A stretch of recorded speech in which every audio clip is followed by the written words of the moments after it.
الحمدللہ رب العالمین وبہ استعین واشہد ان لا الہ الا اللہ وحدہ لا شریک لہ واشہد ان محمدا عبدہ ورسولہ اما بعد رب اشرح لی صدری ویسر لی امری واحلل عقدۃ من لسانی یفقہوا قولی۔ گرامی قدر مشاہدین، صحیح مسلم میں عبداللہ ابن عمر رضی اللہ عنہما سے مروی ایک حدیث ہے۔ کہتے ہیں کان من دعاء النبی صلی اللہ علیہ وعلی آلہ وسلم اللہم انی اعوذ بک من زوال نعمتک وتحول عافیتک وفجاءۃ نقمتک وجمیع سخطک۔ یہ حدیث صحیح مسلم میں 2739 نمبر پر ہے۔ کہتے ہیں کہ نبی کریم صلی اللہ علیہ وعلی آلہ وسلم کی ایک دعا یہ تھی، اے اللہ میں تیری پناہ میں آتا ہوں تیری نعمتوں کے زوال سے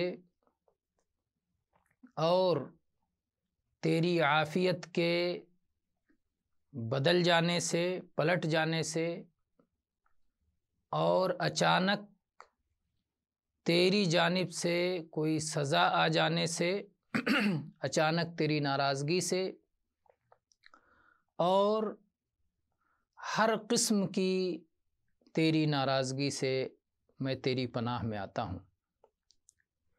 یہ حدیث بڑی عظیم الشان دعاؤں پر مشتمل ہے، جس میں دنیا اور آخرت کا خیر اکٹھا ہے۔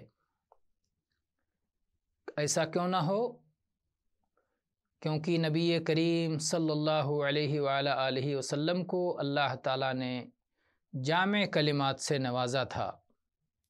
وما ينطق عن الهوى ان هو الا وحی یوحی۔ نبی کریم صلی اللہ علیہ وسلم اپنی طرف سے کچھ نہیں کہتے تھے، آپ جو کچھ کہتے تھے وہ اللہ کی جانب سے وحی ہوا کرتی تھی۔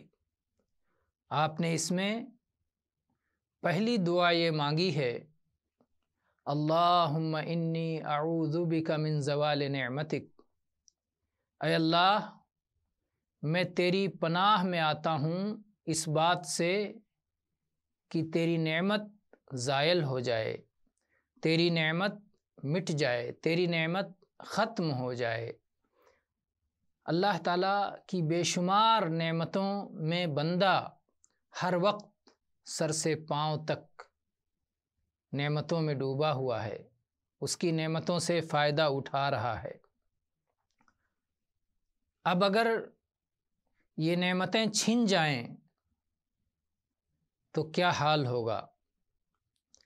جب بندہ کہتا ہے اعوذ بک، اے اللہ تیری پناہ میں آتا ہوں، تیری حفاظت میں آتا ہوں، تجھ سے تحفظ چاہتا ہوں، اس کا مجھے اندیشہ ہے، تو ہی بچا سکتا ہے، تو اللہ تعالیٰ کے بارے میں اس کا ایمان ہوتا ہے، اس کا یقین ہوتا ہے، اس کا عقیدہ ہوتا ہے کہ رب کی ذات ہی مجھے تحفظ دے سکتی ہے، رب کی ذات ہی مجھے بچا سکتی ہے، رب کی ذات ہی مجھے پناہ میں لے سکتی ہے۔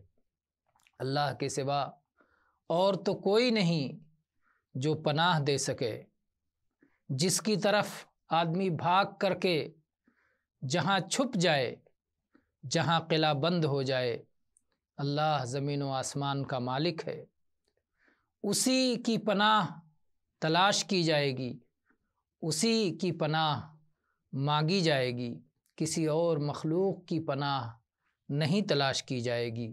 اللہ ہی تو ہے جو پناہ مانگنے والوں کو پناہ دیتا ہے، جو ان کا تحفظ کرتا ہے، ان کا بچاؤ کرتا ہے، ہر شر سے، ہر مصیبت سے اللہ تعالیٰ ہی حفاظت کرتا ہے۔ ہم جب یہ دعا کرتے ہیں اللہ تیری نعمتوں کے زوال سے ہم تیری پناہ چاہتے ہیں، تو اگر غور کریں تو کتنی ساری نعمتیں اللہ کی ہم پر ہیں، لگاتار ہیں، مسلسل ہیں، پے در پے ہیں۔ جس طرح شب و روز کی آمد ہے، صبح و شام کا آنا جانا ہے، تو ان گھڑیوں میں، ان ساعات میں کتنی ہی نعمتیں اللہ تعالیٰ کی طرف سے ہمیں حاصل ہے۔ اللہ تعالیٰ نے فرمایا وَآتَاكُم مِّن كُلِّ مَا سَأَلْتُمُوهُ وَإِن تَعُدُّوا نِعْمَةَ اللَّهِ لَا تُحْصُوهَا إِنَّ الْإِنسَانَ لَظَلُومٌ كَفَّارٌ۔ اللہ نے تمہیں وہ سب دیا جو کچھ تم نے اس سے مانگا، اور اگر تم اللہ کی نعمتوں کو شمار کرنا چاہو تو شمار نہیں کر سکتے۔ حقیقت یہ ہے کہ انسان بڑا ہی ظالم اور بڑا ہی ناشکرا ہے۔ اللہ کی نعمتوں میں سے عظیم ترین نعمت، بلکہ سب سے بڑی نعمت اس دین اسلام کی ہدایت ہے۔ زمین کے سارے خزانے ایک طرف اور اللہ کے دین کی ہدایت ایک طرف، یہ سب سے بڑی نعمت ہے۔ اللہ تعالیٰ نے فرمایا الیوم اکملت لکم دینکم واتممت علیکم نعمتی ورضیت لکم الاسلام دینا۔ آج ہم نے تمہارے لیے تمہارے دین کو مکمل کر دیا اور تم پر اپنی نعمت تمام کر دی۔ نعمت اسلام عطا فرما کر گویا ساری نعمت عطا کر دی، اور اسلام کو بطور دین تمہارے لیے پسند کر لیا۔ اور اس نعمت کا احساس دلاتے ہوئے، احسان جتلاتے ہوئے اللہ تعالیٰ نے فرمایا وَكَذَلِكَ أَوْحَيْنَا إِلَيْكَ رُوحًا مِّنْ أَمْرِنَا مَا كُنْتَ تَدْرِي مَا الْكِتَابُ وَلَا الْإِيمَانُ وَلَكِنْ جَعَلْنَاهُ نُورًا نَهْدِي بِهِ مَن نَّشَاءُ مِنْ عِبَادِنَا وَإِنَّكَ لَتَهْدِي إِلَى صِرَاطٍ مُسْتَقِيمٍ۔ اللہ کے نبی صلی اللہ علیہ وسلم کو مخاطب کر کے اللہ تعالیٰ نے فرمایا کہ ہم نے اپنی جانب سے ایک روح آپ کی طرف وحی فرمائی، یہ دین جس میں حقیقی روح ہے، حقیقی زندگی ہے۔ آپ اس سے پہلے نہیں جانتے تھے کہ ایمان کیا ہے، کتاب کیا ہے، لیکن ہم نے اسے ایک نور بنا دیا، ایک روشنی بنا دی، جس کے ذریعے اپنے بندوں میں سے ہم جسے چاہتے ہیں راہ راست دکھلاتے ہیں۔ اور اے اللہ کے نبی، آپ لوگوں کو صراط مستقیم کا راستہ دکھلاتے ہیں۔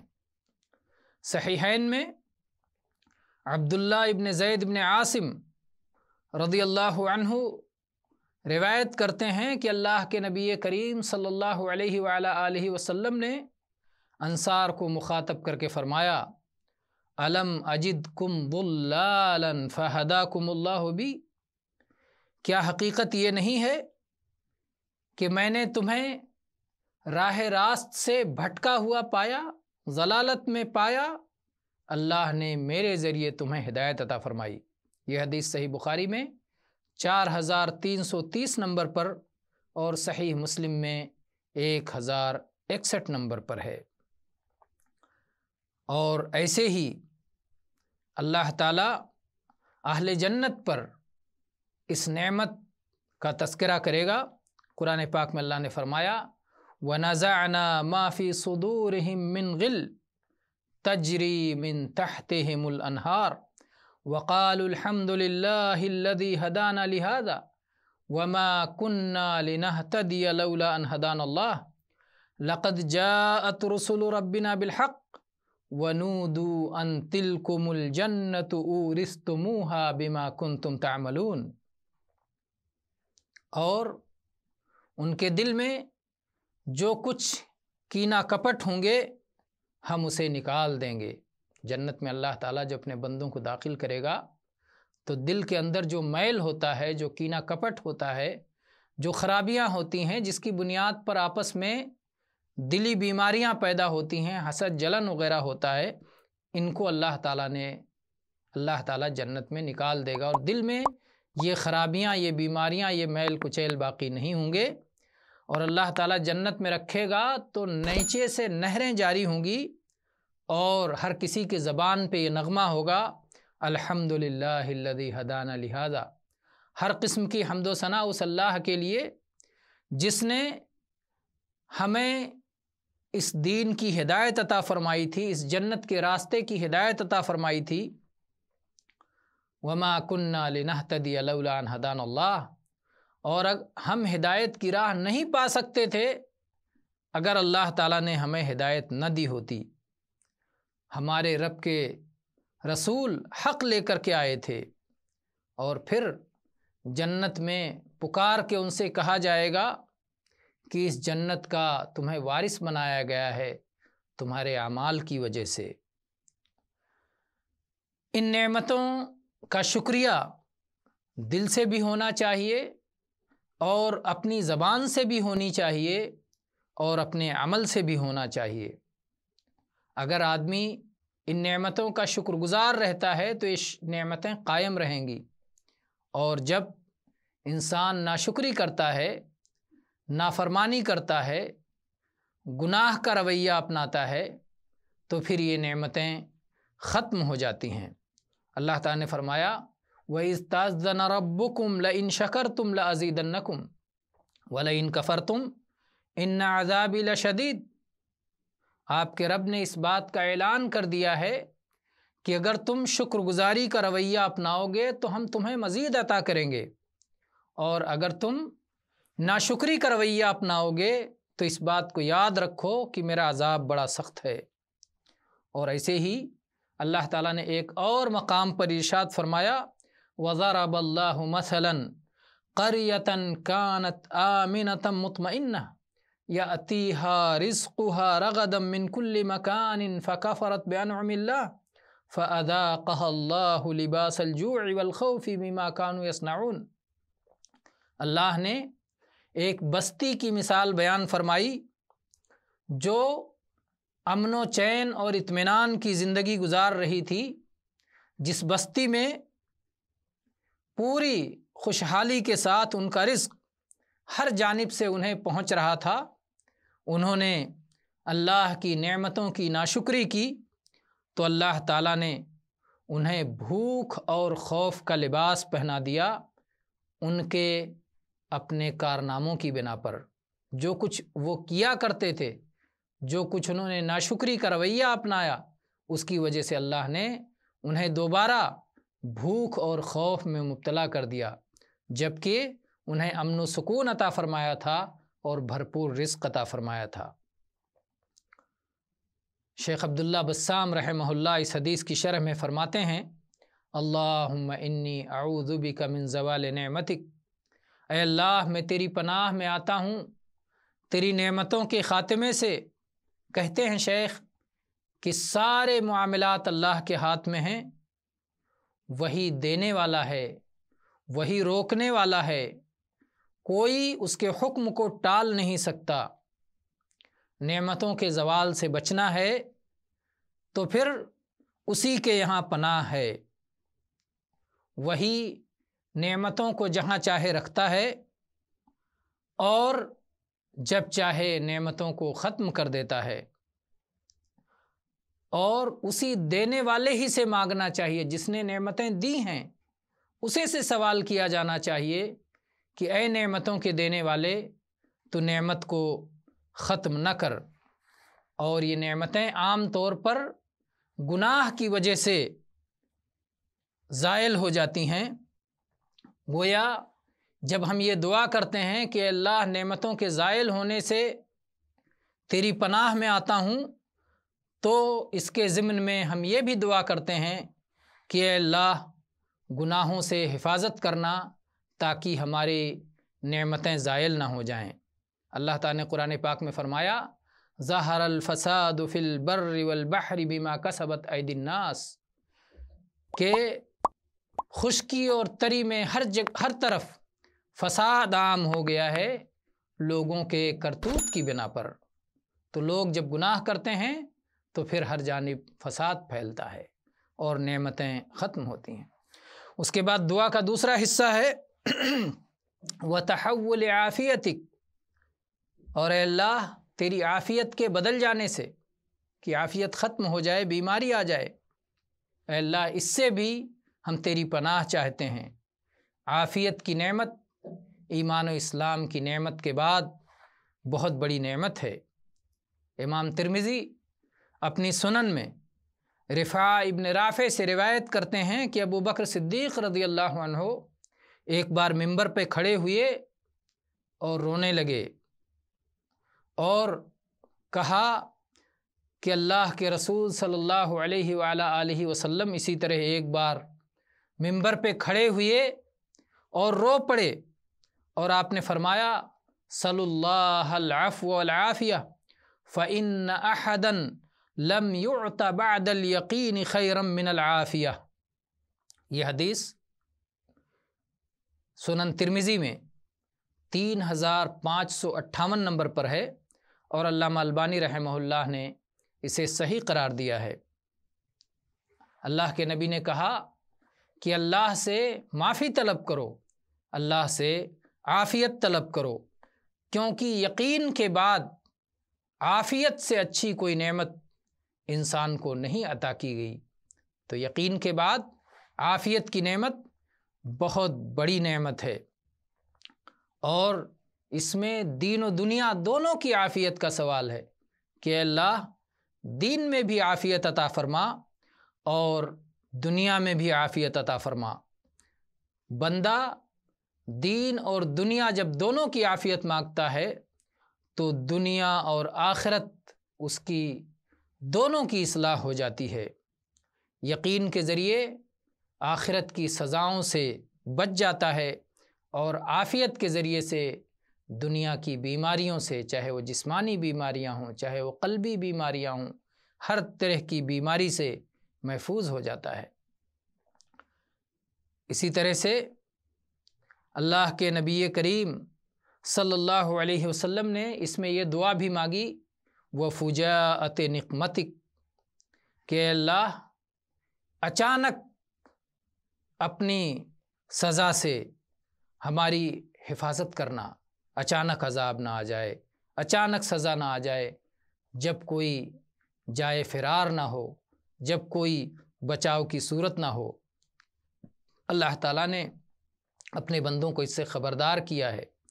افامن اہل القری ان یاتیہم بأسنا بیاتا وہم نائمون او امن اہل القری ان یاتیہم بأسنا ضحی وہم یلعبون افامنوا مکر اللہ فلا یأمن مکر اللہ الا القوم الخاسرون۔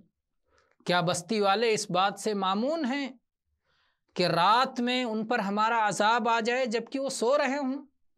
کیا بستی والے اس بات سے مامون ہیں کہ دن چڑھے ہمارا عذاب آ جائے اور وہ کھیل رہے ہوں؟ کیا وہ اللہ کی خفیہ تدبیر سے مامون ہیں؟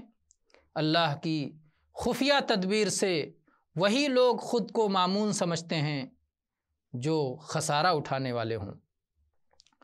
تو اللہ تعالیٰ کے اچانک عذاب سے نبی کریم صلی اللہ علیہ وسلم نے اللہ کی پناہ طلب کی، کیونکہ اگر اللہ کا اچانک عذاب آ جائے تو کوئی بندہ پھر اس سے بچ نہیں سکتا، ساری مخلوق اکٹھا ہو جائے اس عذاب کو ٹال نہیں سکتی۔